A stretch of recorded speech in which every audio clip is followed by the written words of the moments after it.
What's going on, guys? My name is Omega and welcome back to another Apex Legends video. So today I have a couple of things to talk to you guys about that is definitely important information for Season 9. Now, to start off today's video, I actually want to read you guys the brand new community comic that was posted to the Apex Legends Twitter yesterday. So this is going to be the prologue for the rest of the community comics. Keep in mind that in Season 9, we're going to be getting two different forms of comics. The first one being the one that we get every single Tuesday in game. The second one being these community comics that we're going to be getting on either Thursday or Friday and will be posted to the Apex Legends Twitter.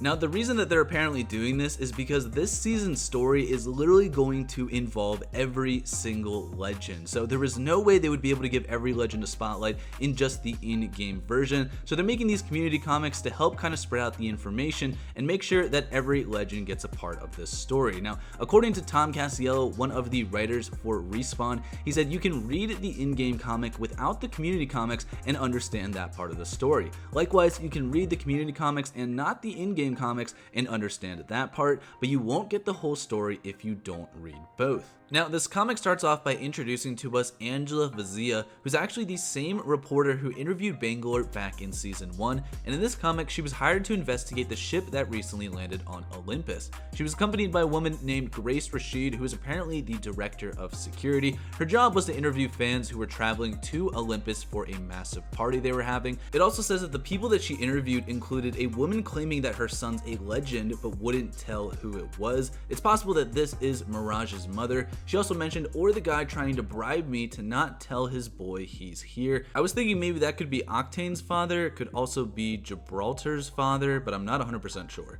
Now, in this comic, we learned that the Icarus, along with the other fleet of ships, actually originated from Olympus. The fleet was on a mission for 18 years and was called back to Olympus after they learned that everyone on board had mysteriously died. The ship apparently had some kind of autopilot technology, so they used that to bring the ship back to Olympus. Now, we also learned that the vines infecting the map right now are called Medusa vines. However, this specific form of Medusa vine is virtually indestructible. Now, towards the end, we learned that someone is trying to cover up who the owner of the ship actually was, since the serial number on the ship had been scratched off and covered in paint. The comic ends with Angela, who's the investigative reporter, touching a wall that had been painted over to hide the identity of the ship's owner. She notices blood on her hands before collapsing on the floor. Right after that, blood starts coming out of her eyes, which just looks insane. Now, at this moment, Angela becomes the very first person infected by whatever virus is on that ship, making her patient zero. Now, if you guys have reported any players in the last couple of days in Apex Legends, you've probably noticed that there's a new report option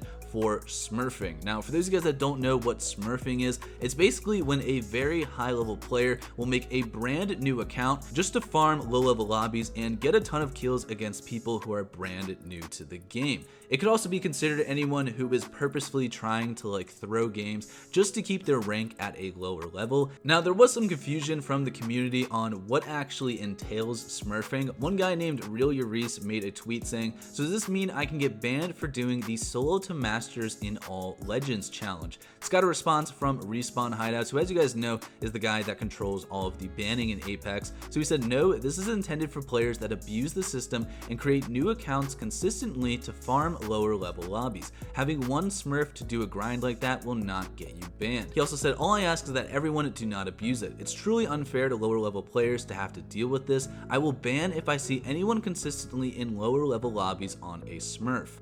Now, I definitely think we need a little bit more information on this, because I imagine that a lot of people who do these bronze to master challenges are making new accounts for every single legend that they try to do it with, but it looks like that Respawn Hideouts is mainly just looking for people who are purposely trying to keep themselves at a lower level, because obviously if you're doing a bronze to masters challenge, your goal is to get to masters. You're not going to stay in bronze very long because you're a good player. So I don't think that anyone who's making content in that kind of way has anything to worry about. It's mainly just the people who are just being assholes and purposely throwing games to try to keep themselves in bronze just so they can get a ton of kills and look like a badass. Now, before I start talking about some Season 9 bugs, I do want to talk about a big quality of life change that might be coming in Season 9. So this originally came from Reddit, where one guy named Moby Dukes said, "Please respawn ? It's not very convenient to have to explain that your ult is ready-ish when all legends have different ult cooldowns." And he showed a picture comparing what the ult status looks like like now.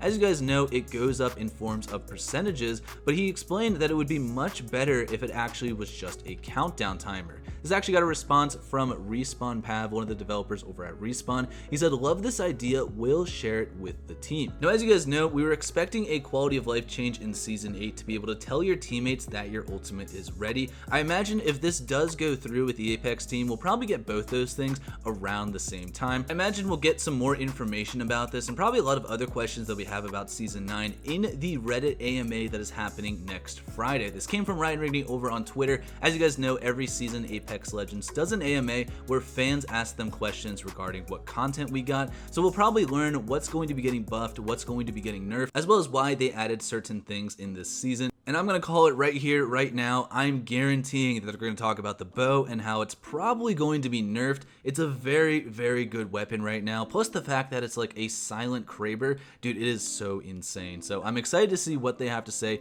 about Season 9. I'm sure people will have lots of opinions on this AMA. Other people in the community were also complaining that the no-fill bug is still present in this season. Apparently this is happening in both duos, trios, as well as arenas. We got a response from Ryan Rigney saying, "God, I hate this bug. We shipped some fixes with the season update that we thought would get it. Just gonna have to take another shot at it." He also asked for any more information from people who have experienced this bug, so I will leave a link down to this Reddit post in the description below. Now, apparently there's also some bugs regarding how items are actually spawning in Apex. So this originally came from a tweet from Daltouche on Twitter. He said, "Backpacks seem rare, blue and purple armor feel less common than before, and there seems to be a metric fuckload of shield cells everywhere. Not sure if it's just me, so if other people want to chime in, feel free." It's got a response from Josh Medina, one of the developers, saying, "I've seen it from others, including folks on the team today, so it's something I'll poke around into." So if you guys have noticed that you haven't found like backpacks or blue and purple armor in the Battle Royale version of Apex, it looks like developers are looking into this. This might be a glitch, so I will keep you guys updated when I learn more information. Now, to end this video, I want to show you guys some data mined skins that are going to be coming out in Apex in the next couple of weeks. So this came from Human Sass on Twitter. Link to his account will be down in the description. There's apparently going to be an ALGS skin set from the ALGS Championship sale. Now, these skins are going to be as follows. We have the Silverback Caustic Legendary skin. That definitely looks sick, man. I'm 100% getting that. We have Bored to Death, a Fuse Legendary skin. It looks very similar to Mirage at first, but it is Fuse there. We also have Wild Speed Octane. This is actually the Octane skin that we saw from the Battle Pass. I originally thought that this was just going to be some kind of reward for maybe doing arenas, but it looks like this is going to be part of the ALGS Championship sale. And then finally, we have Mecha Melon Pathfinder. Oh my god, dude. This is like the best Pathfinder skin I've ever seen. It looks so goofy, so weird. I don't even know what to say about that. But with these skins, we're also going to be getting banners for all of these different legends. We have the ALGS Fuse banner, which looks very cool. We also have one for Pathfinder. Keep in mind, all of these are going to be animated. This is just a still picture. We have the Octane banner, which looks very cool. We have like a mechanized leopard or cheetah or something in there as well. And then finally, we have the one for Caustic, which is a mecha gorilla. So keep in mind, these are going to be available apparently on May 18th. That date hasn't been confirmed by Respawn yet, so it might change, but I just want to let you guys know that these skins are going to be available in the next 2 weeks. Hopefully you guys enjoyed today's video. If you did, drop a like down below. Let me know what you guys think about everything that I mentioned today. But yeah, hopefully you guys have a good one. I will see you on the next video. Peace out.